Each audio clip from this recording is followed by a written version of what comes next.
Welcome to the Underground, the Steel City Underground, the black and gold standard for Pittsburgh Steelers coverage.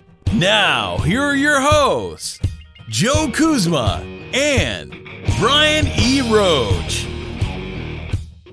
Hello, everyone, and welcome to another edition of the Steel City Underground podcast. My name is Joe Kuzma, and joining me today is my partner in crime. I've been missing you, man. I mean, it's been a week, and I feel like it's been forever when we don't do these, sequentially or back-to-back or whatever. But my brother from another mother, a Mr. Brian E. Roach. What's up, Brian?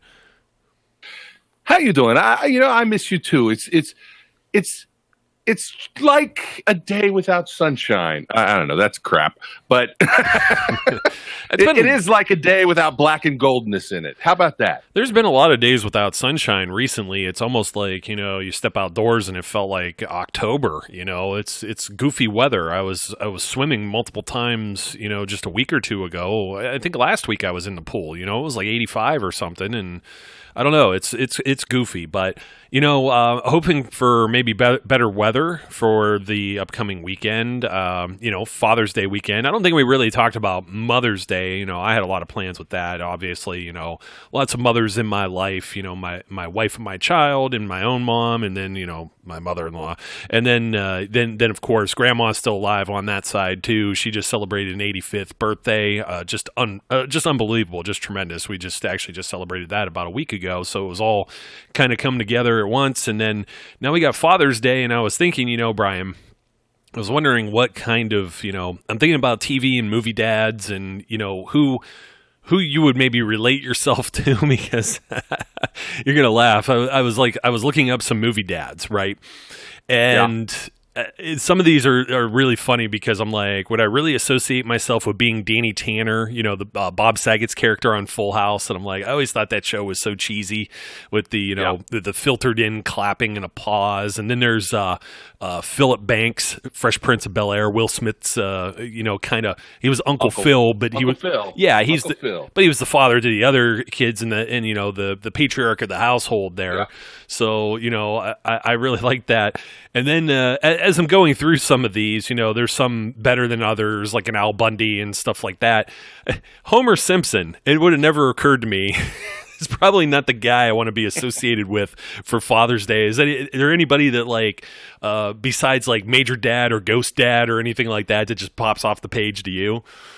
Well, if Bob Saget was Bob Saget in real life, with his real comedy act, which is extremely, filthy.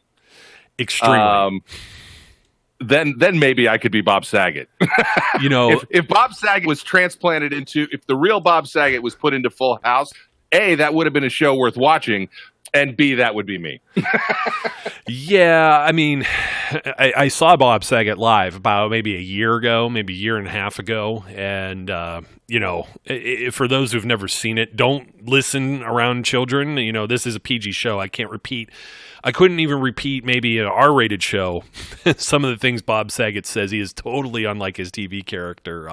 Speaking of stand-up, I just saw Dave Chappelle too, and wow, was that a riot. In fact, here's something that's interesting in this day and age of social media and smart devices and that. Before you enter, they have these pouches. They made you put your phone or any smart device, even my watch. So I didn't even know what time it was, because this was at a theater. There weren't really any clocks up. And then I asked an usher, and she looks at me and shows me her wrist, and they took her watch too. But they put it in a sealed pouch, and it locks, almost like a lock device. Like, I don't know, if you're like at the mall and you're shopping for clothing, they have those security tags. It's something like that. So you can't unlock it, you can't use it, and they make you put it into like airplane mode or completely shut it off while it's in the pouch. So he wants no video, no recording devices whatsoever. And I'm like, as extreme as that sounds, just for the conditions of going to see someone like that. And also, I understand why. It's the content of, as you're just saying, like Bob Saget, or sometimes even the stuff we say on our show that gets misconstrued, and it isn't necessarily what we may be trying to say, and it comes off the wrong way. It's just that day and age, somebody's going to post it on there and look at this jerk, just a little clip of it. And I think that's almost kind of the wave of the future. Maybe the Steelers will learn that lesson now that Antonio Brown is gone, and that's kind of our topic of discussion for today. We're finally wrapping up the position groups with wide receivers, and as we know, I took the shot there at Antonio Brown and tied this together because of all the Facebook Live thing. We got the inside peek of the locker room, which wasn't necessarily the best thing that could have happened. But I don't know, man. There's people that are panicking about Antonio Brown being gone, being traded, et cetera, and I'm sitting over here like, the Steelers may have cut bait about a year, maybe 2 seasons early before they would have had to drastically make this kind of maneuver anyway. Yeah, look, my gut instinct is, and I think I've said this on previous podcasts in reference to the team overall, and this is no disrespect to Mr. Big Chest and Mr. Big Checks and whatever all the other names that he had were. Mr. Hard Knocks. Yeah, Mr. Hard Knocks. He was a once in a lifetime kind of receiver for the Steelers. And, he was absolutely a talented, ultimately high-end talented receiver. With that being said, I think the receiver room is going to be better than it was with him in it. Better. Yeah, that's pretty tough to say. Now, I know Juju played one more game than AB did. Obviously, AB didn't really show up to play in the last one, so it's kind of on him that he didn't lead the team in receptions or yards. And actually, Juju did this on 2 less targets, no less. There was a lot of criticism of Ben Roethlisberger leading the league in interceptions. Now, I understand you've made this very clear and you've planted your flag on it, and I think it's a very solid statement to make. Even though he led the team in interception or led the league in interceptions, wasn't it like the lowest interception total in, I don't know, like ever or something like that for somebody to lead in interceptions with 16? That number 16 is far lower than what it has been in recent years for whoever that. It's tough to say leader. It's like second place is the first loser. So if you're leading interceptions, I don't know what that makes you. But a lot of that criticism is that maybe Ben was forcing the ball or there was something else there behind the scenes that we don't know about. And we could only speculate on, if there's like these type of conversations of get me the ball or, that's kind of the security blanket. I mean, who else do you want to throw the ball to? He's supposed to be your playmaker, and oftentimes still was last season. I don't have, other than, how he departed and the way he handled his business, I will never agree with that. But you certainly can't take away that they were creating records in the NFL for what Antonio Brown did. However, this isn't the first foray for the Steelers. This isn't their first time going into this. And the reason I say maybe cut bait early, on July 10th, he's going to turn 31. Wide receivers usually don't end up very productive in their 30s. You know what I mean? This is something where I'm not sure that he's still going to be the same Antonio Brown. If you take a look, for example, I'm pulling up Jerry Rice here. Jerry Rice played until age 42, if you could believe that. He was still with the 49ers through age 38. Then he played for Oakland for a few seasons and then had that real short spell with the Seattle Seahawks that you practically forget about. This guy was still making the Pro Bowl. 1998 at age 36, he still had 82 catches for 1,157 yards and 9 touchdowns. I mean, it wasn't his Hall of Fame numbers getting into like 1,400s, 1,500s. He had a season with about 1,848 yards, 122 reception, 100 reception years. Those dwindled a little bit, but certainly, 5, 7, 9, 7, up until he was age 40, still makes the Pro Bowl. 92 receptions with the Oakland Raiders, 1,211 receiving yards, and 7 touchdowns. But is that a kind of an outlier, so to speak? You look at somebody look recently, Chad Ochocinco. He kind of fell off of a cliff there. I'm going to find out what age, but he was probably early 30s. Brandon Marshall kind of in that same category. Randy Moss, he he played for 3 teams at age 33.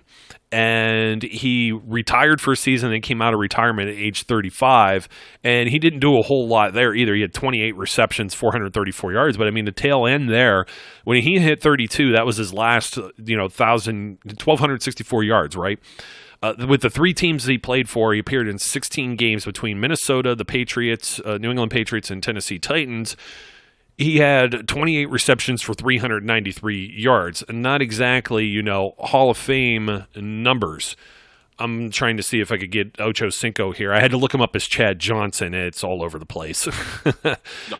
So age 33 was when he went to go to the Patriots, and that was going to revive his career, and it did not. His last 1,000-yard reception or 1,000 receiving yards year was 2009. That's when he made the Pro Bowl. He played 2 more years. That was at age 31. So at age 32 and 33, it was pretty much he was starting to head on out, losing that productivity, losing those yards per reception. And I'm sure there's other guys that can look up. Brandon Marshall's a guy that bounces around the league an awful lot.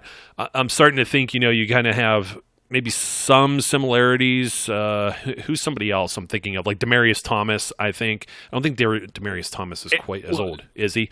But yeah, you see where I'm getting at here is that these guys don't even play really to age 35. There are certain positions, if you're on the offense or defensive line, or you're a quarterback, at least a good quarterback, you're probably going to play into your mid-30s and maybe beyond. Yeah, A.J. Green was the one that came into my head because he's just a year younger than Antonio Brown. He's 30. And, while he has had consistent play with bad quarterbacks, Andy Dalton, bad quarterbacks. And bad quarterback. Bad quarterback. Last year he got hurt.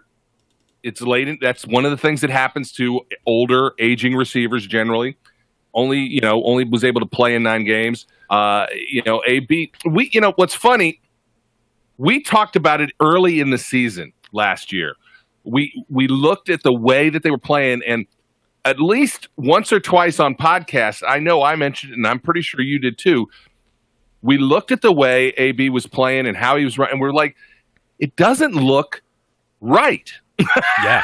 And we wondered, is he injured and he's just playing through an injury? But you never know. Look, it'll be interesting to see what kind of numbers he puts up in Oakland this year. I am one. I don't bear him any ill will. As long as he's not playing the Steelers, I hope he has wonderful games. I hope that he's productive. I just don't think he will be. Not to the same level he was in Pittsburgh. But we'll wait and see on that. Yeah, and this wasn't meant to be a trash AB show. The reason I'm really bringing this up is the business. It's just the reality, if you will, of playing pro football, and there's a short window of time, not only with teams but players. I mean, these aren't baseball players, trying to play in their 40s and stuff like that as well. This isn't a kicker like Adam Vinatieri. These are wide receiver skill positions where you're looking at even cornerbacks or some defensive backs. I mean, some guys have success at safety, or they move, from corner to safety if they're capable of doing that. And there's, some all-time players that have done that and prolonged their career as well. But, Demaryius Thomas, I wanted to say age 31 last season, he's probably around the end of the career. This is just like where they hit the wall. Brandon Marshall was 34 last season. So 31 at age 31 with the Jets, he still made the Pro Bowl, had a big season, and then everything started to kind of fall apart for whatever reasons it may be. And there's other extenuating circumstances here too, depending on, you said it, bad quarterback play. Do we expect Antonio Brown to still have a good season this upcoming year? Basically, why I'm thinking of that is I'm not even really thinking about him with the Raiders. I was thinking, if he's still on the Steelers roster, how many more productive years does he have? Does he still have 1 year? Does he still have 2 years? I mean, age 31, he is, hold on a second. He's 31, or is he still 30? He's going to be 31. That's right. So at age 31, it seems like most of these guys have a good year at 31, And at 32, it starts to taper off, and they may still hang around for a couple of seasons, unless you're Jerry Rice. Jerry Rice is an outlier here. Just to give you kind of an idea when it comes to age and putting things into perspective with this. So the Steelers would have had to they were already kind of doing something. This is probably the reason, one of the reasons was Martavis Bryant, obviously, for why they wanted Juju Smith-Schuster. It's why they continually draft wide receivers. A lot of NFL players have a very short lifespan if they even get 4 years of their rookie contract out. So, you're always looking at these positions. It's almost like, rinse and repeat type process. And the Steelers have done this before. And I'm going to mention this gentleman here multiple times probably during the show, but just to bring him up right now, Santonio Holmes just turned age 35. Santonio Holmes has not been in the NFL for a minute. Let me see here. I wanted to say 2014 was Chicago. It's been like almost 5 seasons now. That was age 30. So, it's sometimes the guys hit the wall. I think running backs hit the wall a little earlier, just based on, them, the wear and tear on their bodies and stuff like that. I think depending on the situation a wide receiver is in, if you're a wide receiver one and you're the only guy you have to rely on, that could be a problem. Now, obviously, when Jerry Rice was out in Oakland, they had a few other guys that were pretty solid receivers too, and that tended to work real well for them.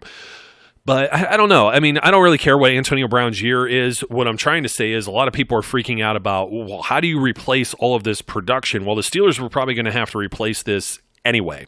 They were going to have to find some other avenue, and soon. 31, next training camp, Antonio Brown will be 32.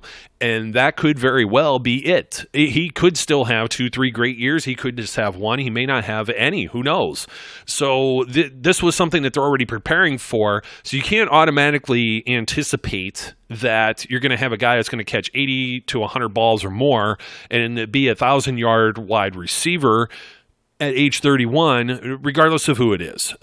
So now they've cut ties because of everything that happened. And it's just this kind of process. Maybe they were able to pull the trigger and move on maybe a couple of years sooner than they would have otherwise. Yeah, we did enough shows about the Antonio Brown, Mr. Big Chest situation that it's beating a dead horse. He's gone, and we'll see how he produces. But the bottom line is the idea that the Steelers are in trouble because Antonio Brown is gone, or that the wide receiver position is lacking, I think is not really one based in fact. And point of fact, it's interesting because OTAs have been going on, mini camps have been happening. And during that time, a lot of the commentary coming out of camps has been about wide receivers. And it's been pretty universally positive, especially when we look at the free agent acquisition they brought in last year, Dante Moncrief. Creef, as they call him, is impressing a lot of people. And I think you're talking about a different kind of receiver. You got Deontay Johnson, who was drafted and immediately was being compared to Antonio Brown. And while I think that's above and beyond praise that he should be getting as a rookie, the statistical and physical comparisons are apt, right? He's a smaller receiver. He's a route running receiver. He's precise. Dante Moncrief is something they haven't had in a while, even when you throw Martavis Bryant into the loop, because Martavis was kind of hit and miss. He would make the amazing catches and drop the easy ones, and you could never figure out what was going on. Dante Moncrief, with bad quarterback play ever since Andrew Luck, his few seasons with Andrew Luck, has still produced. And if he can get a bit of chemistry with Ben, I think that the production out of the wide receiver room will be better now that Antonio Brown's not there. Precisely. And, this is great because you went full circle here and you've made the kind of connection I was about to make when it comes to they've done this. There's been this panic. They've gotten rid of a wide receiver one before, and they've also done it when it so seems that they have a tandem of receivers that hit 1,000-yard mark or are very productive in that season prior to when they cut ties with one of the two, usually the elder of the group. Obviously, Juju Smith-Schuster, as we mentioned, 1,100. Yeah, that would be amazing. Receptions. 111 receptions. We're going to tab him for 1,100 this year because he's a grown-ass man. 1,426 yards. Now, I understand 15 touchdowns to Antonio Brown is just absurd. But you could expect that to maybe, spread around because you have Ben Roethlisberger. That's the real X factor in all of this. And what I wanted to say was, a lot of people making or drawing a comparison, Deontay Johnson, crisp route runner, fast, smooth, shifty when it comes to breaking tackles and stuff. And, Dante Moncrief, maybe somebody who could get some yards after the catch. Martavis Bryant was, for all the more we did rag on Jesse James, but for all the more athlete that Martavis Bryant was, it was like you could blow at him and he would fall down. A lot of people compared him to a baby giraffe a lot of times running. And, there's a lot of truth to that. So Dante Moncrief in that vein can be something that the Steelers haven't had. I really hate drawing comparisons too, especially when you're dealing with rookies, because remember the search to replace Mike Wallace, and it was Marcus Wheaton and then Sammy Coates, and you just never know how these things are going to pan out. Sammy, obviously mangled his hand or whatever. It looks like Freddy Krueger now, but Marcus Wheaton was hot, cold. He had his moments too. He had some amazing catches. I mean, all these guys are gifted. They're in the NFL. He was a starter. He just wasn't anybody that ever rose above much more into the, this big playmaker. And a lot of that had to deal with other guys that are around him and on the field too. Opportunity, obviously. But, we'll go back to this. I mentioned Santonio Holmes. Santonio Holmes was traded prior to the 2010 season. The Pittsburgh Steelers, let me see. I'm gonna pull this up here, and I had it and I lost it. But back in 2009, they had Santonio Holmes, and obviously they still had why am I drawing a blank on Hines Ward? So those two were the big dogs, right? 1,248 receiving yards for Holmes, 1,167 for Ward. Ward had 95, way more receptions. I won't say way more, 16 more with 95. And they both had about a half dozen TDs. Heath Miller was still there too, and you had the emerging Mike Wallace hot on the heels of that. So they trade Santonio Holmes. They, Super Bowl MVP, mind you, a year removed, because they didn't make the postseason in 2009. They went 9-7. They finished third in the division. There were problems there. He was supposedly there was some other incident, and then of course off field, I think it was substance abuse or something. I'm not exactly sure if I remember the substance, but he was suspended 4 games also. So it was like a 5th round, or it was a 6th round pick, or it eventually materialized into the one that they used to draft Antonio Brown. So you go to 2010 now, and then what happens? They go to the Super Bowl, and you have Mike Wallace emerge from both of those guys out of nowhere, catches 60 passes for 1,257 yards and 10 TDs. And nobody else was a 1,000-yard receiver. They didn't need to have 2,000-yard receivers. Now, you continue moving forward here, and you get to, 2012, I believe, is the year that they ended up giving Antonio Brown the contract. He had went to the Pro Bowl. He had a 1,000-yard receiving season already. He got to play a lot because of injuries. They saw he had potential. They give him the contract while Wallace, kind of sits on his posterior during training camp and pouts, and then he's shipped off. Wallace, nobody had a 1,000-yard season. The final year Mike Wallace was there in 2012.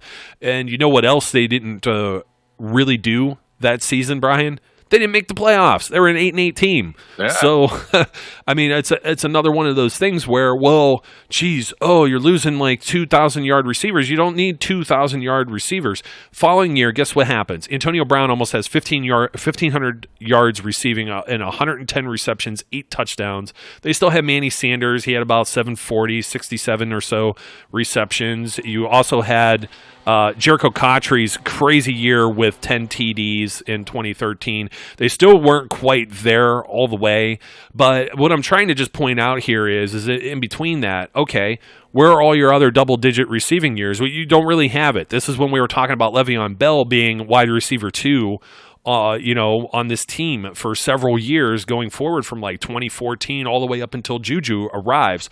So you don't necessarily need somebody else to be a 1,000-yard wide receiver. If this gets spread around this wide receiver group, we're talking about Dante Moncrief, we're talking about Deontay Johnson, but there's also James Washington. He's leaner, 15 pounds leaner now, heading into these OTAs and everything like that. A second-year player, somebody that looked sharp in practices and camps last year. And, we're not even talking about Juju yet. And then the slot receivers, I mean, this looks like a pretty good wide receiver room headed into the 2019 season. Yeah, I really like the room a lot. I like the chemistry that's there. I like the attitude that's there. You've got a nice mix of youth and experience in that there's not really an old guy in the room, right? I mean, these are all young guys. And, with Moncrief and with Juju, you still have guys who have NFL experience. With Eli Rogers, whether he can make the team or not, you've got guys with NFL experience, but they're all still really young. And really, you've got more diversity as well in the sense of the style of receiver that we have. And you know how the Steelers like to use their wide receivers. They use everybody everywhere. There is no, he's the slot guy, he's the X, he's the Y, he's the 1, he's the 2. There is none of that. It's, you're one of our receivers, and at some point we're going to put you in one of those positions. You better be able to play it. Yeah. And that's really cool when you look at the group that they have. A guy like Juju, he can play on the outside. He can play in the slot and be a big slot guy. You've got, Switzer, who has been connecting. And again, he may have a hard time finding his way in this group now. Maybe, maybe not. You got Deontay Johnson, who they just drafted. That they think, again, has the versatility to go anywhere on the field. And then Moncrief. And that's not, look, there's other guys in the room. There's guys like Trey Griffey, who, is going to be near and dear to my heart because of his dad. And, being, Ken Griffey Jr. And I hope that Trey Griffey can find a way to make the team. He probably won't. No, it's not anything. Unfortunately for him, it's just they're loaded. I mean, they could still have. Yeah, it's a numbers game. You look back at last season around this time, and who's still there? Okay, Juju and Eli. I don't know if Eli was officially signed and brought back yet, and that's it, right? I mean, there's no Darius Hayward-Bay. There's no Justin Hunter. There's no Antonio Brown. Ryan Switzer was brought in at the end of training camp via trade or somewhere in the middle of that process in the preseason. He was brought in on a trade. So it's kind of mind-blowing when you think about it that, there's a bunch of new bodies in that room. And when you look at the veterans, when you look and compare age and years in the league, Dante Moncrief entering his 6th NFL season is the veteran of all of these guys. He's only 25 years old. Trey Griffey's 25. He was a practice squad guy, as was Tevin Jones for a good spell of last season. So those two guys, they're going to get an opportunity to at least try and maybe crack the practice squads again. But, it's another thing like where you had Damone Patterson and Marcus Tucker, who were guys that I really liked, but it's an uphill battle when you have such a loaded wide receiver room. And then there's one more guy, that the oldest of the wide receivers, Deontay Spencer, is the gentleman that they signed from the Canadian Football League. So, yeah, they definitely didn't just bring him in just to be a camp body, but I don't know that they necessarily knew that they were going to have all of this good fortune with having like Deontay Johnson, being able to get Dante Moncrief, and you still have James Washington, who you're trying to develop as well. It's crazy. It's like scary just looking at this. Like Juju is age 22, entering his 3rd NFL season.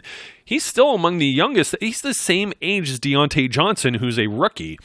And I didn't mention Johnny Holton, and Johnny Holton's another guy. He's 27. He's he was with the Raiders. He's been bounced back and forth between wide receiver and cornerback, as we saw, and he's also been a guy that's been good on special teams. But even that, I mean, 6 wide receivers doesn't mean Johnny Holton's going to be there. You're 6.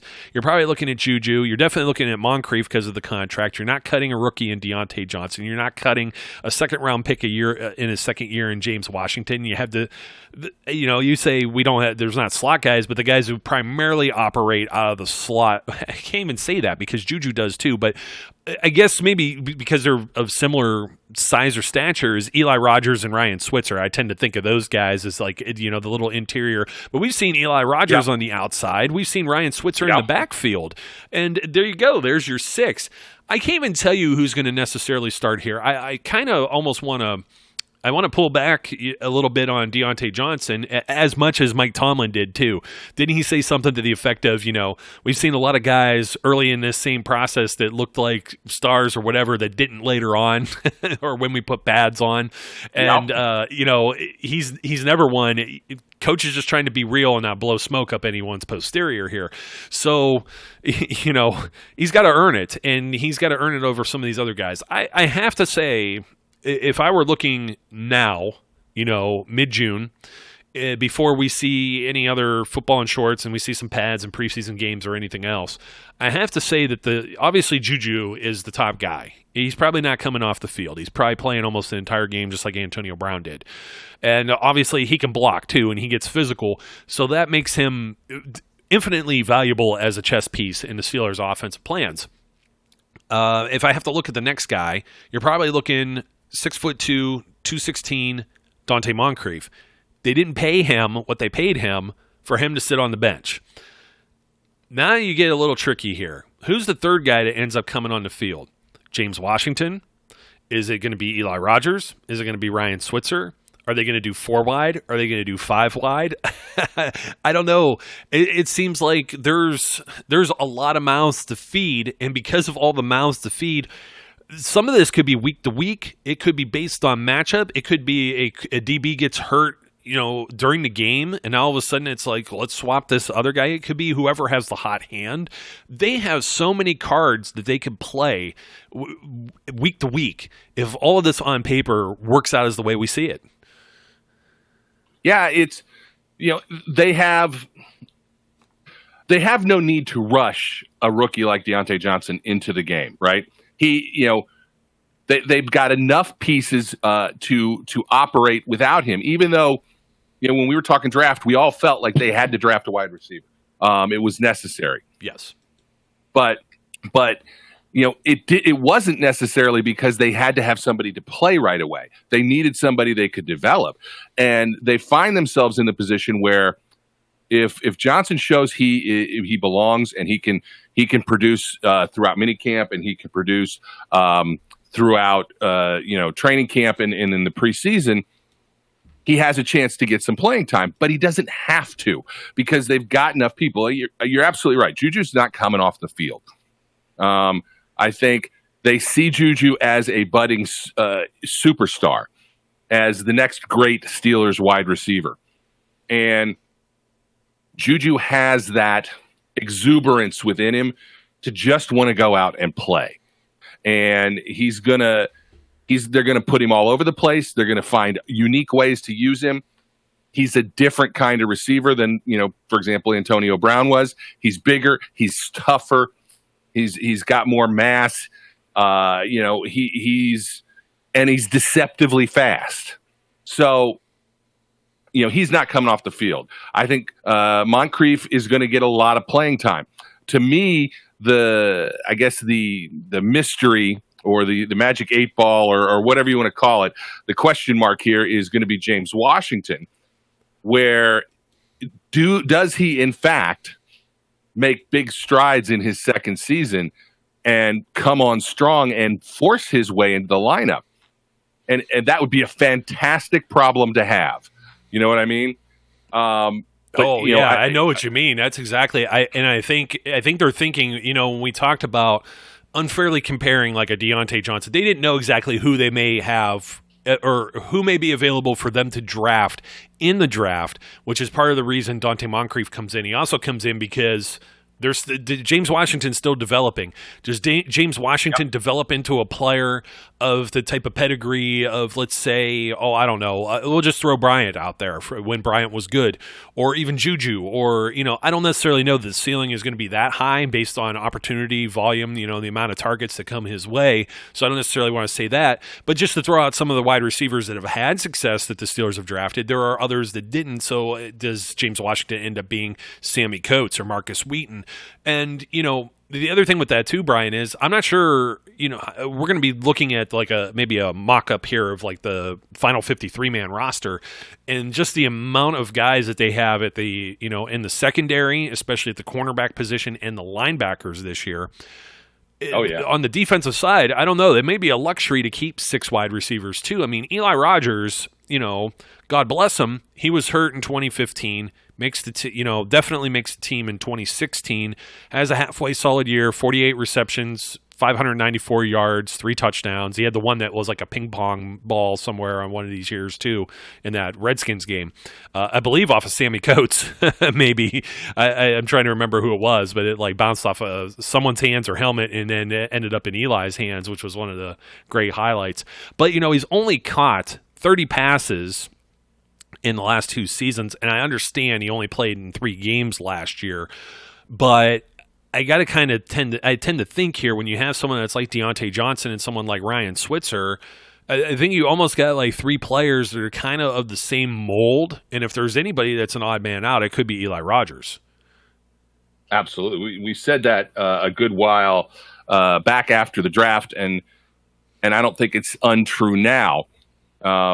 Ben likes Eli. I think the fan base likes Eli, but that in many ways is more based off of what he's done in camps and in preseason games as opposed to real games. Because as you said, it's not like he's gotten tons of opportunities.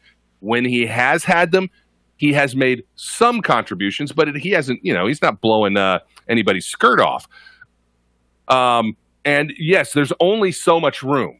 We can't overstate the fact that the Steelers are really loaded with talent in many positions. Yes, they've got some areas where they may be thin and weak, but they have an abundance of good players at several positions, and that is going to make it hard when it comes down to how many people can we keep on any given, at any given one spot. So having 3 guys, like you said, that sort of fit the same mold makes it difficult. Do they keep 6? They're not going to keep 7 wide receivers. No, definitely not. So the number's either going to be 5 or 6. It's possible it's 6, but that, as we said, that it's not that we're ignoring the other guys who are currently listed, but the chances of them breaking into that top set of players is it's a really hard battle for them because you've got essentially established guys in those spots right now, and trying to upseat one of them, if it's not an injury, and knock on wood, wherever I can find some. Yeah, thank you. I got it. It's gonna be difficult for any of those guys to find a way onto the roster. But, so if we count it, like what we got James Washington, Ryan Switzer, we've got Juju, Eli, and Dante. That's 5. And then you've got Deontay Johnson. That's 6. Are they going to keep that many? That's the big question. And if they don't, I do think it kind of comes down to Eli or Ryan. One of those guys is going to earn his spot, and the other one may find themselves on the outside looking in. Yeah, and I mean, there was, 3 outside linebackers on last year's final 53, at least to start before Ola came back and made 4. They rolled that way. Now you have, not only do you have, Big Bud and TJ and Chicolo, and then Ola's returning, and then you have Sutton Smith. I mean, other positions may dictate this more than it has in recent years. The other thing was Eli Rogers had some value as they continually tried to replace Antonio Brown as a punt returner. And, that subsided when he was unavailable last year. They went and got Ryan Switzer, and Switzer took over those duties immediately, and also as a kick returner, and appears in both cases, at least for the eyeball test, to be better. That spells some trouble. I didn't know that Eli may have even. I had my doubts that he was even going to play last year. I thought maybe when he comes off what was he on originally, PUP list, I think. And I'm like, do they even make a roster spot or do they release him? I mean, seriously.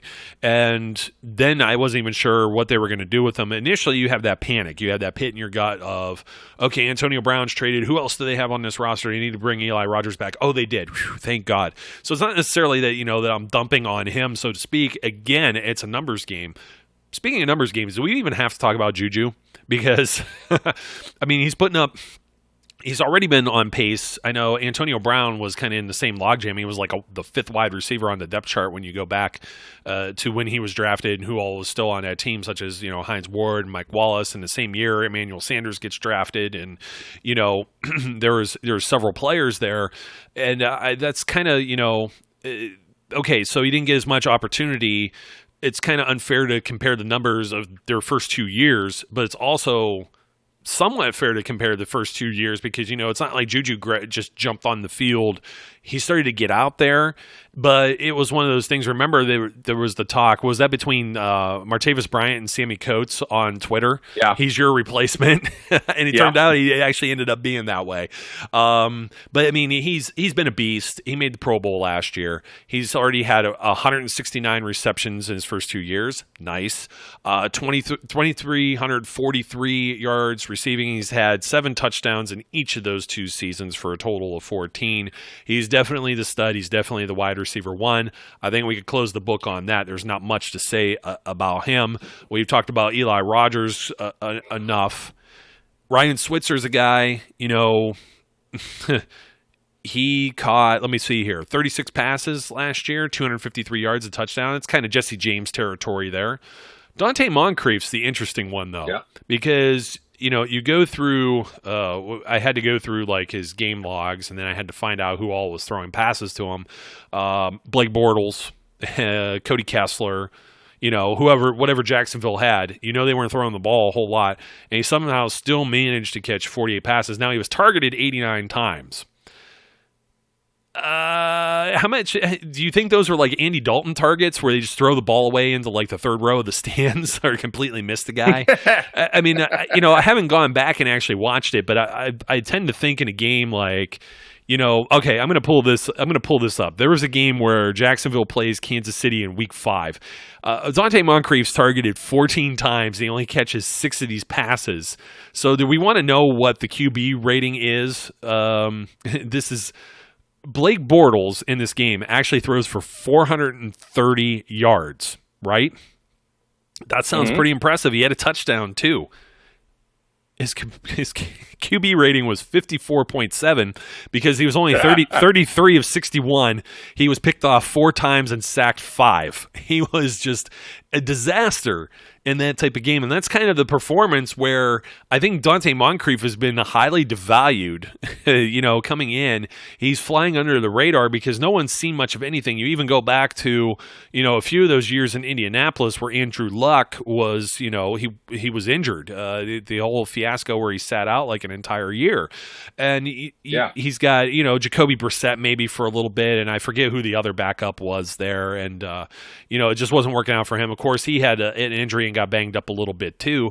So, his career is stalled. You got to wonder what it's going to be like when you get somebody like Ben Roethlisberger there.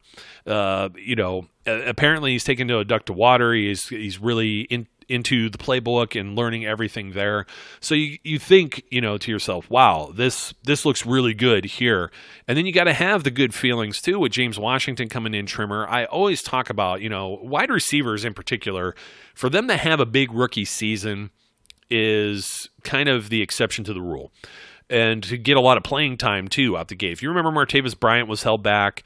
You remember, Sammy Coates we didn't even see basically his rookie year until injuries put him on the field in the playoffs. Who else am I thinking of here? Just recently, Juju. Juju was eased in as well. And I think, that's kind of the James Washington thing last year. I understand Ben was upset with him and called him out on his show at one point. But we saw it. We saw it with our own eyes. We were at camp. We saw some of the stuff that he's capable of doing, the combat catches, the things like that. But when you go through that whole process, too, of finishing up a college season, going directly into the combine, the draft process, and then you're immediately into the rookie camps and the OTAs. The year it's a nonstop year-round process of football where now he was able to put his feet up for a little bit, rest up, heal his body, heal his mind, even just working out, wherever these guys go, Florida, Arizona, California, whatever, and just working out. That is still different than having to go through the grind of what they do as a rookie with the combines, and it's different types of training because you're trying to impress people with your speed, your size, your strength, and everything like that. Now you can just, you could be you.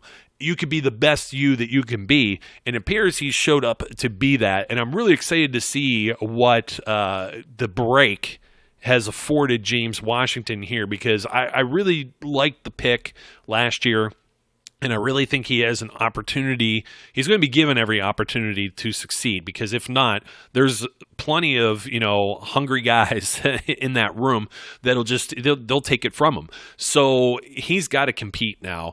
But I like his odds of seeing some significant playing time. If anything, the detriment of Dante Moncrief and James Washington being the guys other than Juju Smith-Schuster, it's going to come at the expense of playing time for, let's say, Ryan Switzer or Eli Rogers or the rookie Deontay Johnson.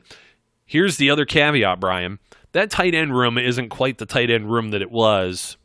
Jesse James, do you see Xavier Grimble playing like half a game like maybe Jesse James would have?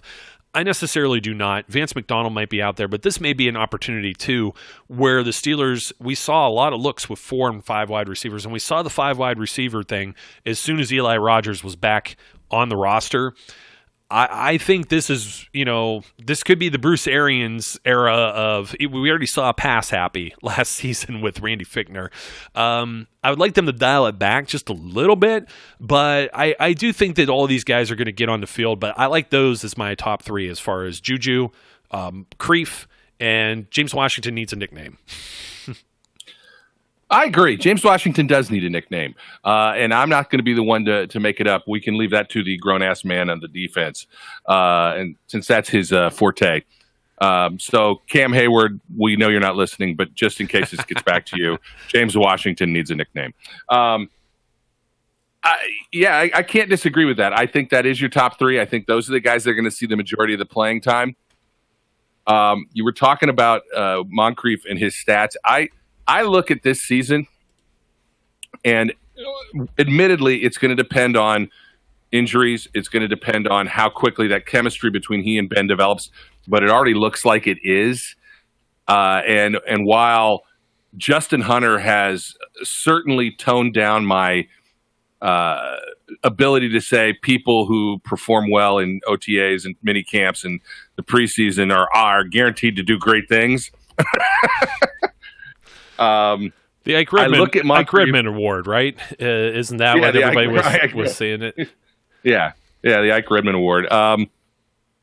I really look at Moncrief as a guy who, unlike Hunter, has produced when he's had somebody to throw to him. And, all respect to Andrew Luck. And Andrew Luck is a great, maybe even a Hall of Fame quarterback, depending. He ain't Ben, in my view. Yeah, maybe in process. He's not Ben, in my view. And Moncrief has never had this kind of quarterback to play for.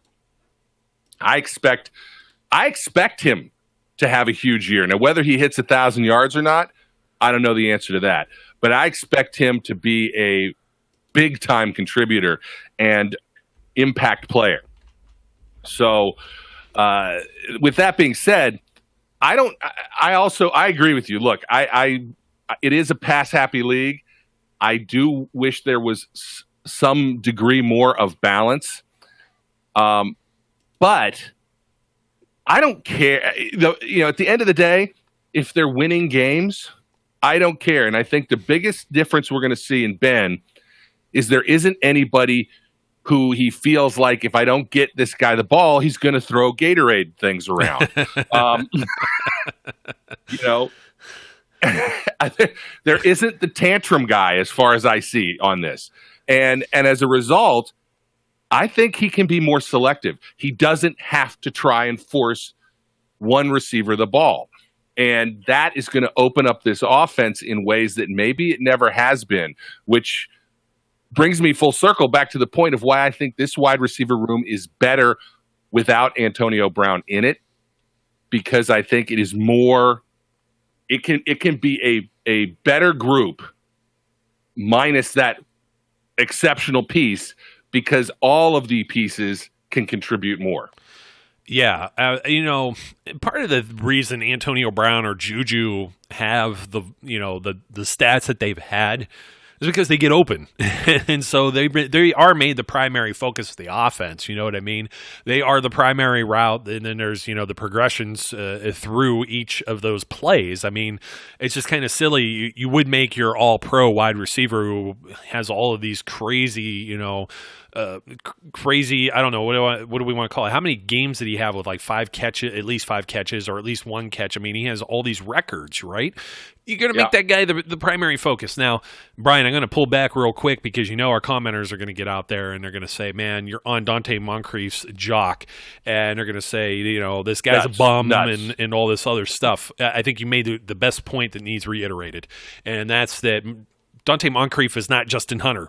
Justin Hunter is a guy just like Darius Hayward-Bay, kind of, I don't want to say like at the bottom of their career, but there's somebody that didn't maybe live up to expectations. And you're trying there to, pick somebody up and see if you can you could polish that and make it into that diamond in the rough. And this is, all teams do this. They pick up somebody like that. You see the Patriots do it quite a bit too. Just pay attention around the league. It happens like this. Somebody's going to see if they could get some more, mileage or get life or get whatever. Who else are we talking about? Like, let's say even on the offensive line, Greg Robinson over in Cleveland, right? Hasn't lived up to that billing, and that's somebody that they're trying to see if he's going to mold or develop into the player that everyone was kind of scouting him and had expectations of them being. So Dante Moncrief is not that guy. Dante Moncrief is a guy that's above that, and he's I won't say he's a top free agent, but he was definitely a valued free agent, and his contract dictates that. And the Steelers, because of what he's being paid, that means other teams had interest and believed the same. So you have to believe the same just on that aspect, aside from all the other things that we just talked about with the Colts, with Andrew Luck, and with the the Jaguars QBs, the dumpster fire that was last year. So you have to believe when you put him with Ben Roethlisberger. I would even go as far as to say you put him with Josh Dobbs or Mason Rudolph, you're probably going to have better success than he did with Blake Bortles and or Cody Kessler. So that is why we have the optimism that we have. We've seen the flashes from James Washington. We know who Juju Smith-Schuster is. We don't know who Deontay Johnson is necessarily yet. And we've seen, pieces of the puzzle with Eli Rogers and Ryan Switzer to be able to dictate who those guys may be. You may have a good idea of who those players are, and if they're going to be any more than the players they've already been. And then everybody else, unfortunately, Trey Griffey, Tevin Jones. I mean, there are larger wide receivers that are there, but they're going to be fighting for those practice squad spots again. Johnny Holton, who am I missing? Deontay Spencer. Unfortunately, he's probably the most odd man out. Small college guy from McNeese State. He's also 5'8", 170. We talked about guys in the same mold. He does have the Canadian football thing going. But there's just so many bodies that are already there. I think we get a pretty clear picture of what this is going to look like for 2019. And compared to, like we were saying, some of these guys, I like, Darius Hayward-Bay was almost kind of a decoy at times. Sent him down the field. He still kind of had his stone hands kind of thing that was, his reputation throughout his NFL career. But he was a fantastic special teams player and had some versatility that brought it. But all the names that I mentioned there, I'll take it over DHB. I'll take over, Justin Hunter and some of the names that they had last year. This looks like a more complete and diverse wide receiver room. I believe you said the word diverse earlier. It gives the Steelers some options that they haven't had. And I don't think there's anything to panic about moving forward. I agree with you 100%, which, of course, will result in people just saying we're homers. I do want to address one thing that people may bring up, which is the subject of how is Juju going to handle it without, Antonio Brown drawing all kinds of attention. And my response is going to be, he may have a more difficult beginning of the season. Because he probably will draw some double coverages that he's not used to. He may even draw some triple coverages that he's not used to. But I think that what will happen very quickly is that teams will realize that's not going to work, because what's going to happen is Moncrief and James Washington are likely to have much bigger games, because I don't think you can cover Dante Moncrief man-to-man constantly. I don't think you can cover James Washington man-to-man constantly. I think you're going to find out that it's not going to be so simple to just say, we can take Juju away and everybody else is going to be meh. But it may be tough for Juju initially until the league learns that. Yeah, it's a very valid point to bring up, and I'm glad we didn't forget that, because a lot of people are going to say that Juju only had his success because, Antonio Brown was there. Well, Antonio Brown, who was playing around him, for him to have those big games. And, there was a lot of talk there too that, okay, he's being double teamed and triple teamed and, stuff of that nature. And the ball usually ends up floating around to somebody else. A lot of times that was Le'Veon Bell for several years.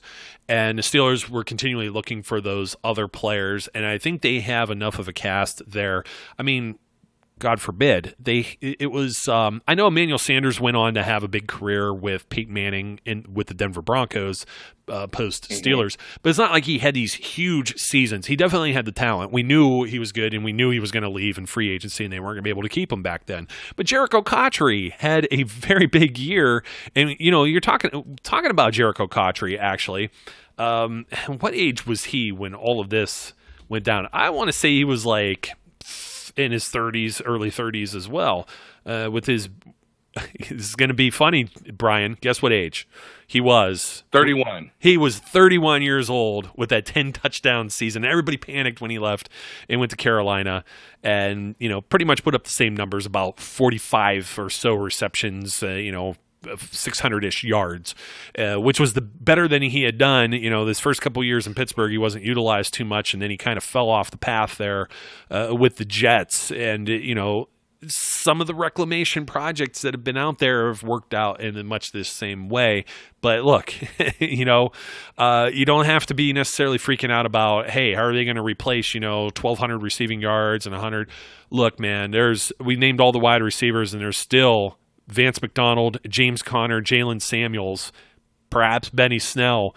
There's going to be plenty to go around, and we hope they don't have to necessarily replace all that, and Ben isn't throwing like 800 passes in a season. So, Brian, we're up against it, buddy, but enjoy your Father's Day weekend. Don't Homer Simpson it. So don't go donut. Hey, you do donuts? Is donuts a thing for you?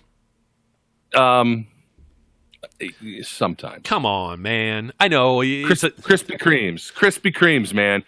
Krispy Kremes are an addiction and evil and so good. Okay. Well, I'm like, come on, man. There's got to be some type of breakfast food. Here, we're going to leave this for a quirk for our audience, our listeners out there too. Cinnamon roll, breakfast food or dessert? Breakfast food. It's dessert. I'm sorry, it's dessert. Nothing better at the end of in the evening than enjoying a nice cinnamon roll. So, Brian, anything else for our listeners?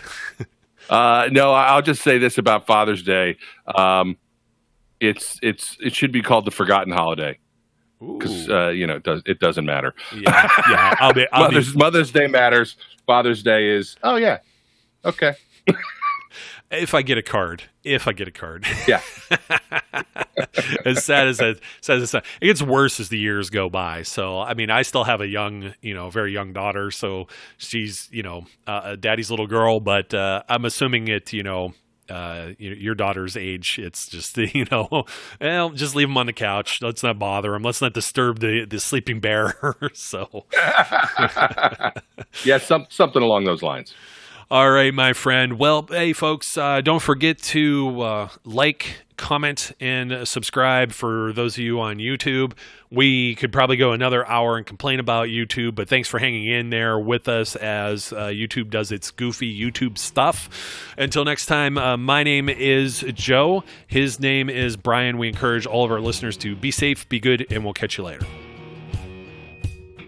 We would like to thank you for listening and remind our listeners to follow us on social media and our website, www.steelcityunderground.com.